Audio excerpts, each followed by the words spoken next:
하시니라. 아멘. 10월 28일 월요일입니다. 오늘은 창세기 2장 4절부터 17절까지 말씀입니다. 하나님은 누구시고 인간은 누구인가? 라는 제목입니다. 하나님은 누구시고 인간은 누구인가? 창세기 2장의 이 본문은 하나님께서 1장에서 천지 만물을 창조하시고 사람을 지으신 다음에 그것이 실패해서 다시 사람을 창조하시는 그런 내용이 아니라고 그랬어요. 엉터리 같은 그런 주장을 하는 사람들이 가끔 있어요. 그리고 또 1장에서 모든 천지 만물을 다 지으시고 사람을 다 지으신 다음에 그리고 따로 또 에덴 동산을 만드시고 거기다 아담과 하와를 또 따로 이렇게 창조하셨다는 이야기도 아니라고 그랬어요. 이렇게 또 주장하는 사람들도 더러 있습니다. 그것이 아니고 하나님께서 1장에서 천지 만물을 창조하시고 인간을 창조하신 다음에 그 인간을 아주 특별하게 창조하셨다는 것을 이렇게 확대를 해서 보여주는 내용이에요. 그래서 인간이 어떤 존재인가? 하나님이 왜 인간을 창조했는가? 사람을 왜 만드셨고 왜 하나님께서 그 사람과 특별한 관계를 맺으시려고 그러시는가 하는 내용을 조금 더 자세하게 들여다볼 수 있도록 이렇게 또 2장에서 설명을 하고 있는 거예요. 그래서 우리가 2장은 아주 굉장히 많은 깊은 신학적 내용이 담겨 있다는 것을 알 수가 있습니다. 자, 4절에 다시 봅니다. 이것이 천지가 창조될 때에 하늘과 땅의 내력이니 여호와 하나님이 땅과 하늘을 만드시던 날에 그때 하나님께서 천지 만물을 창조하시던 그때에 하나님께서 사람을 어떤 존재로 만드셨다고요? 하나님과 교제하고 교통하는, 그래서 하나님의 형상과 속성을 닮은 그런 존재로 만드셨다. 그러면서 하나님께서 영이신 하나님께서 우리 인간에게 생기를 불어넣어서 그로 생명, 영이 되게 하셨단 말이에요. 살아있는 영. 그것은 하나님의 존재하심과 같은 방식으로 인간도 존재해야 된다 하는 것을 말하고 있는 것이라고 그랬어요. 그런데 이제 우리가 여기서 놓치지 말아야 될 게 1장에서는 하나님을 어떻게 표현하고 있습니까? 그냥 하나님이라고 표현하고 있어요. 그런데 2장으로 딱 건너와 가지고는 4절부터 여호와 하나님이 하나님 앞에 그 여호와라는 이런 호칭을 붙여주고 있습니다. 굉장히 중요한 의미가 있습니다. 여호와 하나님.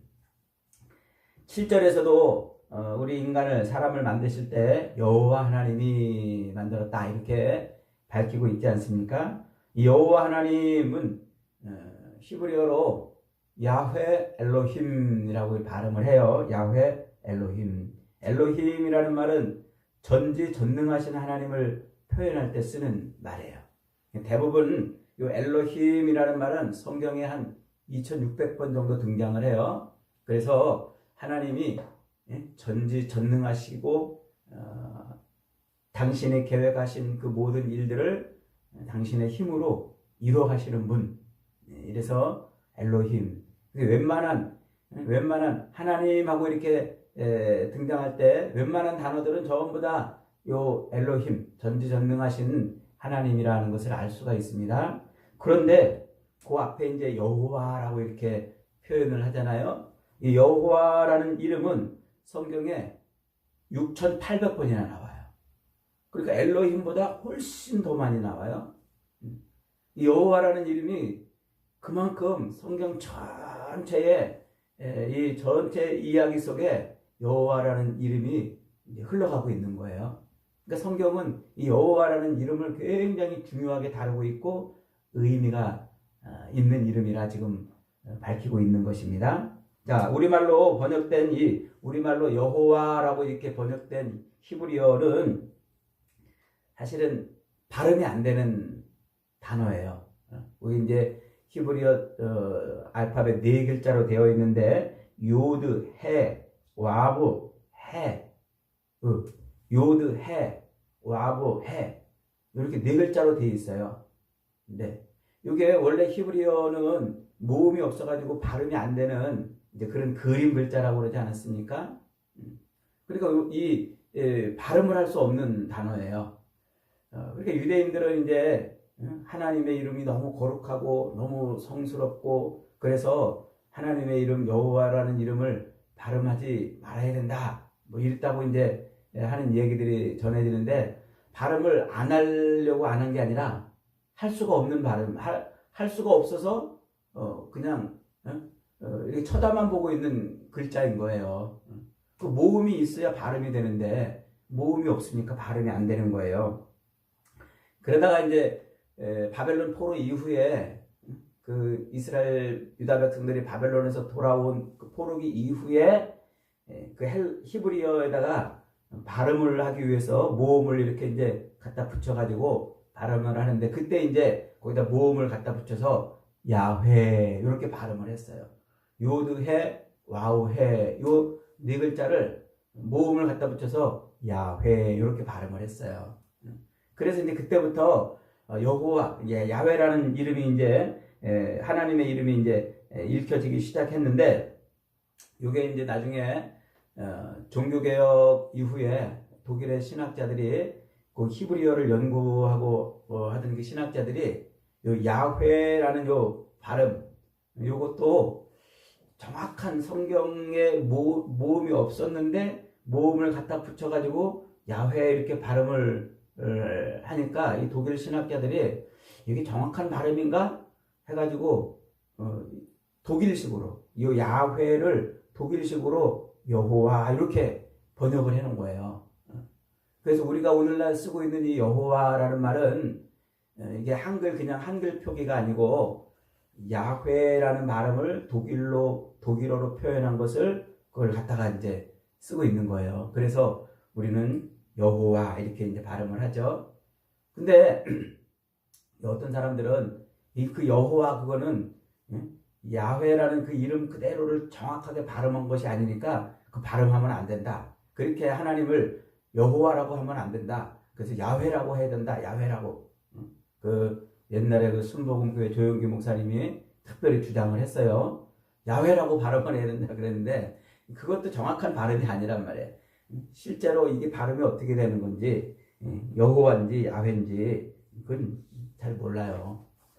근데 중요한 것은 그게 여호와이든지 야훼이든지 요드 해 와우 해 요 네 글자를 여호와로 발음하든지 야훼로 발음하든지 그건 그렇게 중요한 게 아니에요.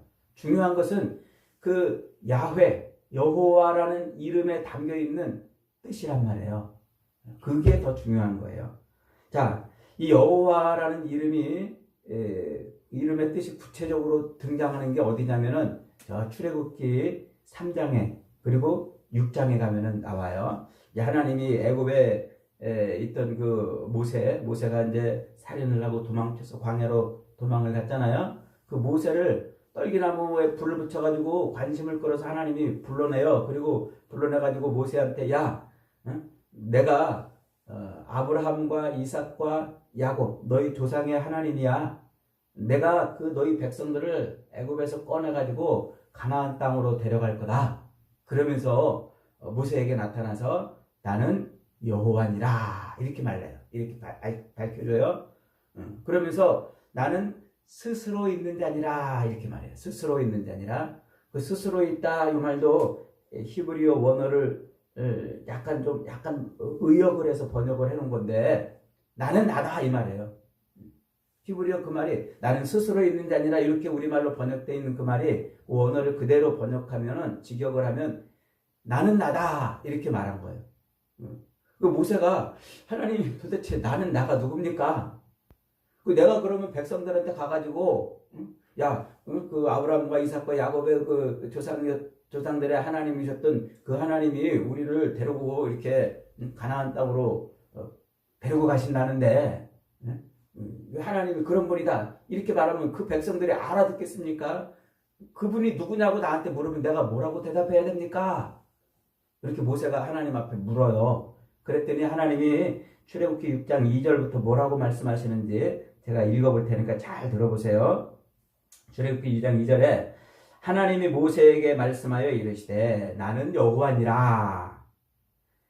내가 아브라함과 이삭과 야곱에게 전능의 하나님으로 나타났으나 나의 이름을 여호와로는 그들에게 알리지 아니하였고 가나안 땅 곧 그들이 거류하는 땅을 그들에게 주기로 언약하였더니 이제 애굽 사람이 종으로 삼은 그 이스라엘의 신음소리를 내가 듣고 나의 언약을 기억했노라. 그러므로 이스라엘 자손에게 말하기를 나는 여호와라. 내가 애굽 사람의 그 무거운 짐 밑에서 너희를 빼내어 그들의 노역에서 너희를 건져 편팔과 여러 큰 심판들로 너희를 속량하여 너희를 내 백성으로 삼고 나는 너희 하나님이 되리니 나는 애굽 사람의 무거운 짐 밑에서 너희를 빼낸 여호와 하나님이신 줄 너희가 알지어다.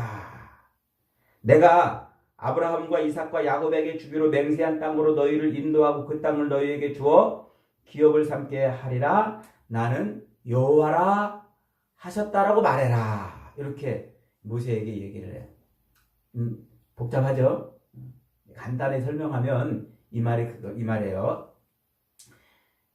하나님이 아브라함과 이삭과 야곱에게 나타나실 때는 여호와로는 나타나지 않았단 말이에요. 그냥 엘로힘으로는 나타났단 말이에요. 그런데 그 아브라함과 이삭과 야곱에게 나타나서 하나님이 뭐라고 그랬냐면 내가 너희의 후손들에게 땅을 줄 것이다 하고 언약을 맺었다는 거예요. 아브라함과 이삭과 야곱에게 땅을 줄 것이라고 언약을 맺었다. 그 후손들에게 그들의 후손들에게 그렇게 땅을 주시겠다고 언약을 맺었는데 지금 보니까 그 후손들이 어디에 있어요? 애굽에서 지금 신음하고 있는 걸 내가 봤다 이 말이에요. 그래서 그 언약을 내가 다시 기억했다. 그 언약을 떠올렸다. 그래서 이들을 아브라함과 이삭과 야곱에게 언약했던 대로 이 후손들을 내가 그 가나안 땅으로 인도하여 갈 것이다. 그때 그 바로의 그 고통 아래서 내가 그들을 꺼내서 가나안 땅으로 데려갈 때 이 후손들이 나를 뭘로 한다? 여호와로 할 것이다. 이렇게 말한단 말이에요. 그러니까 이 말이 무슨 말이냐면 하나님은 언약을 기억하시는 하나님이라 이 말이에요. 그게 여호와라는 말에 담겨 있는 뜻이에요. 그러니까 전능하신 하나님, 그 능력의 하나님이 자기 언약을 스스로 백성들과 언약을 맺으시고 아브라함과 맺은 언약은 하나님이 아브라함에 뭘 보고 맺은 것이 아니라 일방적으로 맺어줬잖아요. 내가 너에게 자손을 줄 것이다. 하늘의 별처럼 땅의 모래처럼 자손을 줄 것이다. 너 나 못 믿겠냐? 그러면 내가 너하고 계약 관계를 맺겠다. 그래서 이 짐승을 새를 쪼개놓고 하나님이 거기를 스스로 지나가시잖아요. 그러니까 하나님이 아브라함과 이삭과 야곱에게 맺으신 언약은 일방적인 언약이란 말이에요. 그게 하나님이란 말이에요. 하나님은 우리 인간에게 일방적으로 언약을 주시고 그 언약을 당신의 그 전지전능하심으로 스스로 그것을 이루어가시는 분이라는 뜻이에요. 이게 여호와라는 말에 담겨 있다는 말이에요. 자, 그런데 더 재미있는 것은요. 그 요드, 해, 와우, 해, 요 네 글자는 이제 상형 문자라고 그랬잖아요. 히브리어는 한자처럼 어떤 형상을 담아내는 그 글자라고 했죠. 그래서 요거를 파자를 해보면은 요드는 손을 의미하는 글자예요. 그리고 해는 본다라는 말이에요. 본다. 와우는 연결하는 것 혹은 못 이것을 의미하고 해는 또 본다 이 말이에요. 그러니까 손을 보아라, 못을 보아라 이런 의미를 여기다 담고 있어요. 요 파자 히브리어를 파자하는 것은 이게 만능은 아닙니다. 모든 걸 다 그렇게 파자할 수는 없는데 적어도 이 이름 속에는 그런 의미가 지금 담겨 있는 거예요. 손을 보아라, 못을 보아라. 그럼 예수님이 어디에 달려 돌아가셨어요? 십자가에 달려 돌아가실 때 그 손에 못이 박혔단 말이에요. 손에 못이 박히고 예수님께서 그 십자가에 달려 돌아가신 이유가 뭐예요? 하나님께서 자기 백성들을 구원해내시려고 수도 없이 선지자들에게 언약하신 대로 돌아가신 거란 말이에요. 그러니까 하나님은 자기 백성들을 구원해내시려고 언약을 선포하시고 그 언약을 이루시기 위해서 능력으로 그 언약을 성취하신 그런 분이란 말이죠. 이게 왜 하필이면은 하나님의 이름을 요드해, 와우해 이 네 글자로 만들었으며 왜 하필이면 예수님이 십자가에 못 박혀 죽으셨으며 왜 하필이면 그 예수님의 이름이 자기 백성을 죄에서 구원을 짜라고 이렇게 그런 이름을 가졌느냐 하는 거죠. 그러니까 이것은 하나님께서 뭔가 성경 전체를 통해서 우리에게 전해주고 싶은 메시지가 있는 거예요. 그게 뭡니까? 하나님은 자기 백성들을 구원하시기 위해서 스스로 언약을 하시고 그리고 그 언약을 지켜가시는 분, 반드시 그 언약을 이루어가시는 분이시다. 그 얘기를 하는 거예요. 그게 성경의 이야기란 말이에요. 그게 성경의 이야기고 구원의 이야기란 말이에요. 그래 지금 창세기에 여기서 하나님이 사람을 만드실 때 여호와 하나님이 사람을 만드셨다 이렇게 말씀하고 있는 이유는 하나님이 지금 사람에게 어떤 존재로 언약을 주시고 언약을 반드시 성취하시는 분으로 그렇게 관계 맺어지고 있다. 이것을 지금 말하고 싶은 거예요. 자, 그 다음에 그 사람을 만들어 놓으시고 그 다음에 이제 에덴 동산을 이제 또 창설하셨다 그러잖아요. 요 창설했다 요 말은 세웠다 이런 말이에요. 세웠다. 그리고 이제 그 세웠다 요 말은 또 울타리를 친다 요런 말에서 온 말이에요. 그러니까 하나님이 이 에덴 동산, 이 기쁨의 동산, 이 기쁨의 동산을 따로 만들어 놓고 거기는 뭐 했다고요? 울타리를 쳤다 이 말이에요. 그러니까 에덴 동산은 천지 만물을 창조하시고 모든 땅을 만들어 놓으시고 특별히 울타리를 쳐서 하나님의 백성들이 들어갈 하나님의 어떤 특별한 나라를 상징하는 동산이에요. 그 동산. 거기다가 하나님이 창설하셨다. 뭔가를 세웠다. 뭔가를 세워놨다. 요게 창설하셨다는 말의 뜻이에요. 뭔가를 심어놨다. 뭘 심어놨어요? 에덴 동산에 생명나무와 선악을 알게 하는 나무를 심어놓으셨다고요. 그러니까 이 생명나무와 선악을 알게 하는 나무를 하나님이 세워놓으신 거예요. 이걸 왜 세워놨을까요? 그걸 통해서 사람 아담과 하와는 하나님하고 특별한 관계를 맺는 거예요. 그 하나님이 세워놓으신 거. 재미있게도요. 예수님이 십자가에 달려 돌아가시잖아요. 그 십자가 우리말로 십자가라고 이렇게 번역이 됐는데 우리는 이제 이렇게 십자가는 이렇게 서로 열십자 한자에 그 열십자처럼 생겼다고 그래서 그걸 십자가라고 번역했는데 그 헬라어 원어는 이게 십자가라는 말이 아니에요. 헬라어 원어는 이게 세워진 기둥이라는 뜻이에요. 세워진 기둥. 그러니까 하나님께서 에덴 동산에 생명나무와 선악을 알게 하는 나무를 세워놓으신 것처럼 예수님의 십자가도 하나님이 이렇게 세우신 것이라 하는 그런 의미가 담겨 있는 거예요. 그러니까 이게 구속사적으로 생명나무와 선악을 알게 하는 나무는 결국 예수 그리스도의 그 십자가 기둥, 하나님이 세우신 그 기둥을 구속사적으로 이어가고 있는 것이란 말이죠. 그렇다면 하나님이 왜 생명나무와 선악을 알게 하는 나무를 동산 중앙에 세워놨을까요? 동산 중앙에 세워놨다는 것은 이제 물리적으로도 동산 한가운데 세워놨다는 것이기도 하지만 동시에 에덴 동산에서 살고 있는 아담과 하와의 삶의 한복판에 세워놨다는 것을 의미해요. 왜 하나님께서 그러면 거기다가 그것을 세워놓으셨을까요?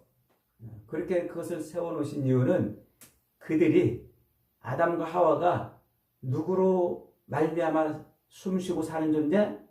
하나님으로 말미암아 숨쉬고 사는 존재, 하나님의 계명을 지켜야만 살 수 있는 존재, 하나님의 계명을 지킬 때만 살아있는 존재라는 것을 말하고 싶은 거예요. 이게 에덴 동산에 생명나무와 선악을 알게 하는 나무를 세우신 목적입니다. 그러니까 생명나무를 세워놓으시고 선악을 알게 하는 나무를 세워놓으시고 이 나무의 열매를 따먹지 말아라, 먹으면 죽으리라는 이 첫 계명을 주시잖아요. 이 첫 계명. 아담과 하와는 먹으면 죽으니까, 그 계명을 어기는 순간 죽으니까 계명을 어기지 않는, 먹지 않는 그 계명을 지킬 때만 살아있는 존재예요. 지키지 못하면 죽는 거란 말이죠. 그러니까 인간은 하나님의 계명을 지킬 때만 생명을 누리는 거예요. 하나님의 계명을 어기는 순간 그는 생명을 잃어버리는 것이죠. 그러니까 이 생명나무와 선악을 알게 하는 나무는 그들이 호흡이 어디서 왔다고요? 하나님에게서 왔구나. 자기들의 생명은 하나님에게 있는 것이구나. 그리고 자기들은 하나님의 계명을 지킬 때만 존재하는 존재구나 하는 것을 담아놓은 거예요. 이게 표지판이에요. 표지판. 여러분 길 가다가 교통 표지판 보이잖아요. 어린이 보호구역. 그러면 속도를 줄여야 돼요. 시속 60km 표지판을 보면 60km로 줄여야 돼요. 오버하고 넘으면 그 표지판을 어기면 그는 죄를 짓는 거란 말이죠. 하나님이 그 동산의 한 가운데에 생명나무와 선악을 알게 하는 나무를 세워놓으신 것은 그들의 생명이 누구에게로? 하나님에게로부터 온 것이라는 것을 늘 보게 하는 표지판이란 말이에요. 그리고 그들이 그 표지판을 볼 때마다 우리는 하나님의 계명을 지켜야만 되는 존재구나. 그걸 아는 표지판이란 말이에요. 그래서 동산 한가운데, 삶의 바운더리 한가운데다가 이렇게 세워놓은 것입니다. 그 아담과 하와는 에덴 동산에서 생육하고 번성하고 땅에 충만한 삶을 살면서 늘 그 표지판을 볼 때마다 뭘 떠올려요? 하나님이 나의 주인이시구나. 하나님이 나의 생명이시구나. 그거를 아는 거란 말이에요. 그래서 에덴 동산의 모든 소유권은 하나님에게 있는 것이고 나는 하나님으로부터 위탁받은 위임받은 삶을 사는 존재구나 하는 것을 알게 되는 겁니다. 그 성경은 에덴 동산에서 그런 하나님 앞에 언약을 주시고 그 언약을 반드시 성취해 가시는 그 하나님 앞에 하나님은 나의 통치자, 나의 주인이시고 내 생명이시구나. 나는 하나님의 그 언약을 지킬 때만 존재하는 존재구나. 이것을 알게 하셨는데 그만 3장으로 넘어가면은 뱀의 유혹을 받아서 이 열매를 따먹어 버려요. 그 표지판을 걷어차버린 거예요. 그러니까 날마다 그걸 쳐다보면서 하나님이 내 주인이시구나 이거를 알아야 되는데 그걸 걷어차버렸으니까 하나님이 없어진 삶을 사는 거예요. 결국 그들은 하나님의 계명을 어김으로 하나님의 그 은혜 안에 살지 못하고 죽음에 이르게 되는 것이다. 그런데 그렇게 죽음에 이른 인간을 어떻게 하셨어요?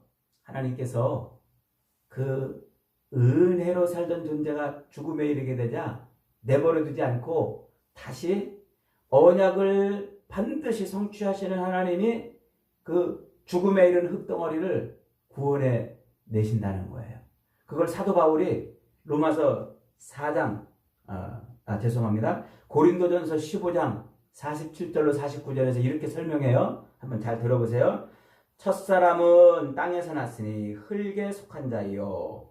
둘째 사람은 하늘에서 나셨느니라. 무릇 흙에 속한 자들은 저 흙에 속한 자와 같고 무릇 하늘에 속한 자들은 저 하늘에 속한 이와 같으니 우리가 흙에 속한 자의 형상을 입은 것 같이 또한 하늘에 속한 이의 형상을 입었느니라.